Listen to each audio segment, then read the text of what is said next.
Et bon, bah, je me présente, David Robin, country manager de RM France depuis le mois d'avril. Donc RM, donc Reich de Mazari France.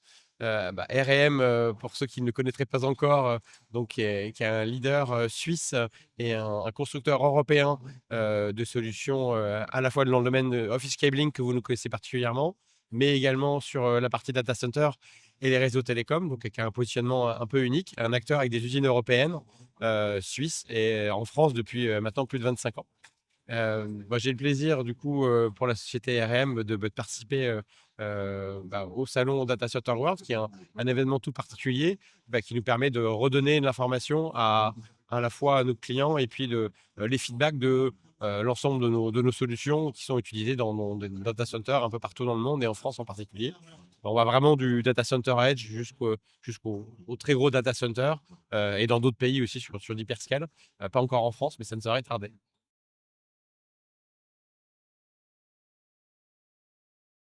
Alors, si on veut parler un peu de technologie et qu'est-ce qu'on a souhaité du coup mettre en avant cette année sur Data Center World, à la fois donc dans les thématiques, on va dire traditionnelles, hein, on voit qu'on a une augmentation à la fois de la partie électrique, donc des PDU de grosse puissance qui puissent tenir à la fois l'arrivée de l'IA ou l'IA directement pour ceux qui sont les plus mais en tout cas à la fois la préparation pardon, voilà, la partie donc énergétique, notamment là-dessus. Puis, du coup, ce qui va avec, en fait, la partie gestion et des CIM, on voit, voilà, on est à la 7e version de notre logiciel Intelify, donc qui permet justement d'avoir une vision, une vraie vision de jumelé numérique, mais avec quelqu'un qui vient de la partie informatique et de la partie cabling. Donc, c'est un regard particulier et une interface API qui est complètement ouverte, qui est aussi game changing sur le marché. Des solutions du coup liées aussi à refroidissement. Plus on met d'énergie, du coup, plus faut refroidir. Et donc des solutions de liquid cooling qu'on présente directement sur notre salon. Et puis voilà, la ségrégation de réseau et puis de la densité, hein. Voilà, densité, énergie. Voilà, et tout ça avec notre expertise qu'on a depuis de nombreuses années voilà, en France et à l'international.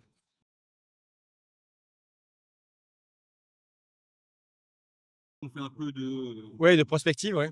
Ouais. Alors, si je voulais parler un peu de prospective et des tendances qu'on voit se détacher, on voit qu'en fait, finalement, il n'y a plus un data center, mais il y aura des data centers et une évolution qui part vraiment dans plein de situations. Il y a des modèles donc, qui partent, on voit avec de l'hyperscale qui se cherchent aussi, hein. Les solutions changent vraiment, deviennent obsolètes très vite. Et puis après, il y a des vérités qui changent. Euh, Nous, chez RM, on voit qu'on a aussi des retours d'expérience qui viennent aussi d'autres mondes, qui nous aident beaucoup aussi de venir des telcos, voilà, qui permettent aussi d'aborder ce marché-là. Bon, pour rien te cacher, on voit que quand même globalement, on a quand même des problématiques d'énergétique et de refroidissement, des problématiques de densité. Il y aura toujours quand même des humains à un moment pour pouvoir, du coup, dans le data center opérer.